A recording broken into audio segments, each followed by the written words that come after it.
We're working with Sapphire, a very pretty husky. Huskies tend to be one of the more difficult breeds to train.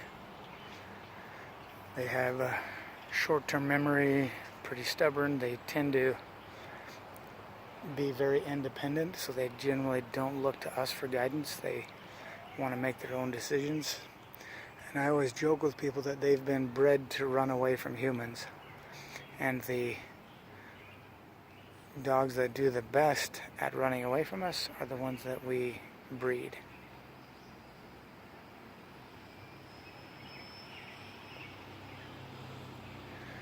But she's done a really good job. She's turned out really nice. It's been fun to work with her. Okay, Sapphire, come in. Come on, Sapphire. Yeah, all right, there we go. So Sapphire actually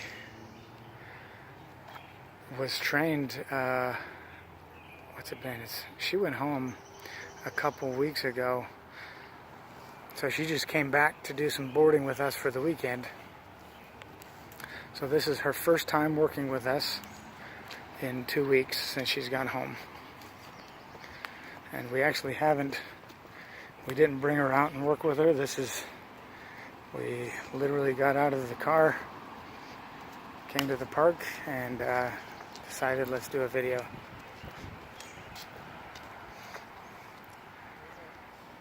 So you can see she remembers everything, and she did really well with the program, so I wasn't worried about her. I knew she'd do well with everything.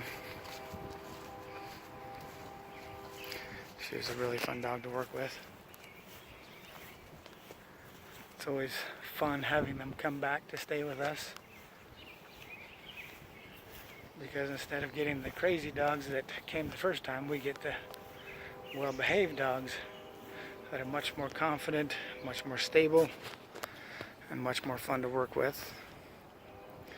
So she was actually pretty reactive and aggressive, and she's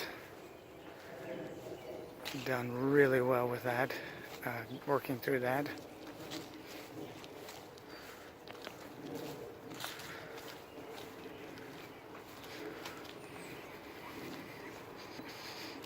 Good girl.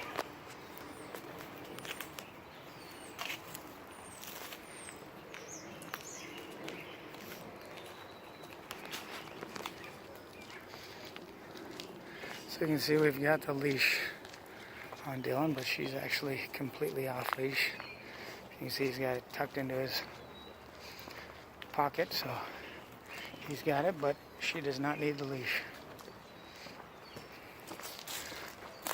We always recommend everybody uses the leash though for the first couple weeks.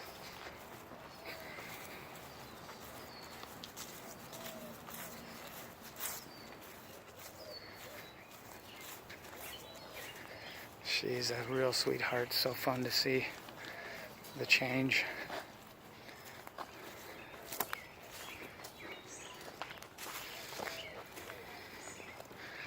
So now we go places and she's just looking to us for guidance, just waiting to do whatever Dylan asks her to do, ignoring all the distractions.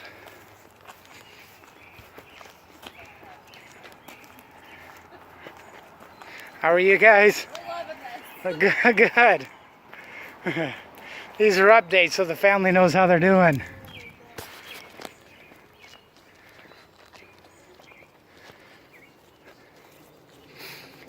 So we've been doing a couple videos. So we've walked by them a couple times.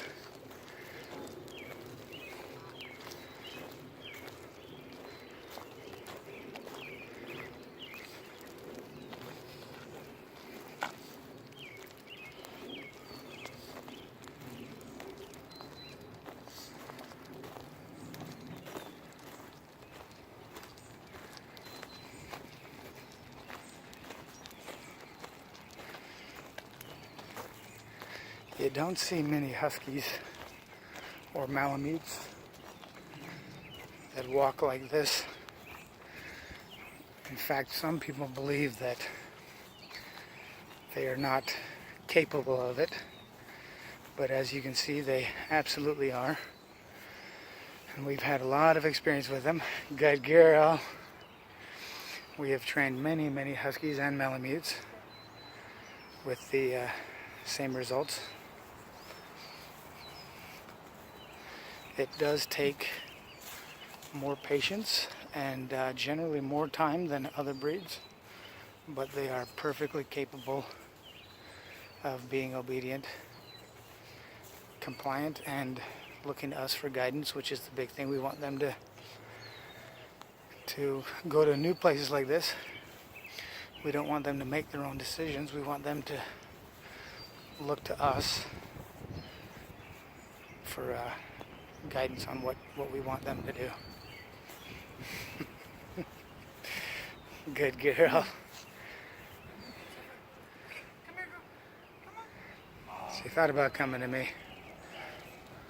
Good girl. So always a big party, especially with a Husky. We definitely want to do lots of praise, lots of affection, lots of treats.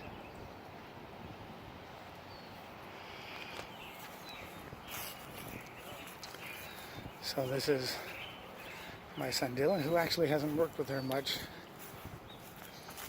So you see her kind of looking to me. She's kind of wondering, why is this crazy person walking me, and why are you following me with that thing in your hand? So she, if I get too close, she'll come to me. So I gotta kind of keep my distance.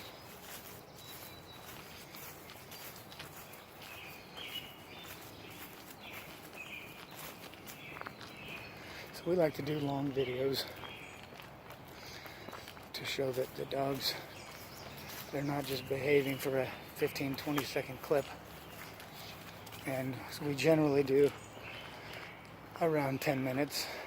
They tend to be boring videos because this is all you see is the dogs being obedient around distractions.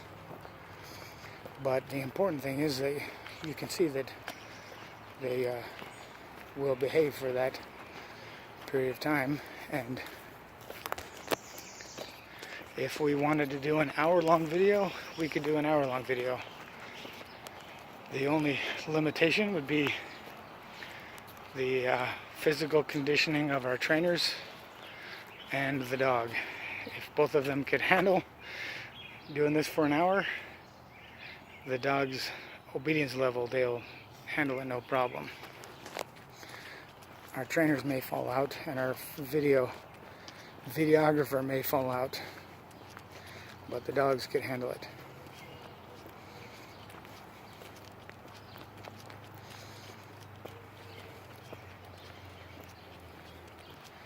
See, she's very relaxed.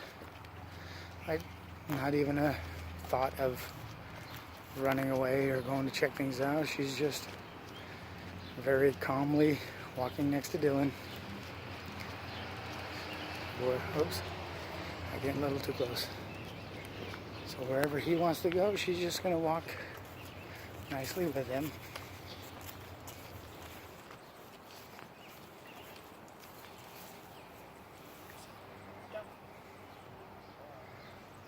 Alright, she's doing really well.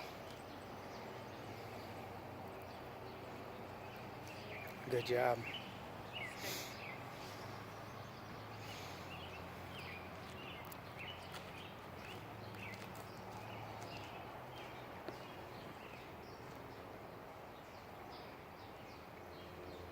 Okay, Sapphire. Come here, girl. Very nice.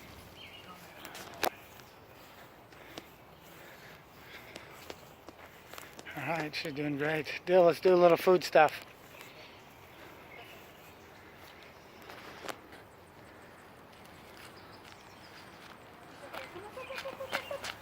So these are some food games we play. This is how we start out the training, is all games and fun and food and rewards.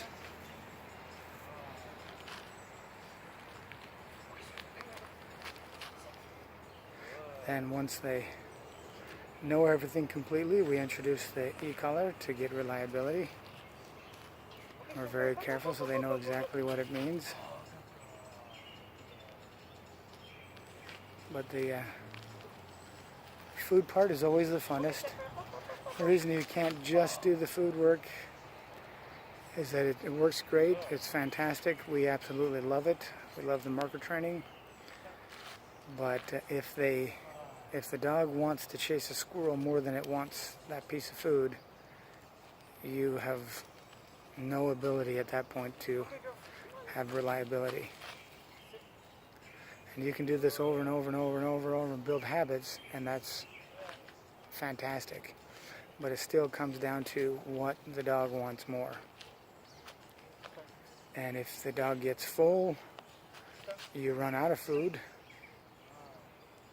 or they want something more than the food, you're just not going to get that reliability. Alright, so there's Sapphire. She's done a fantastic job. Really fun to work with.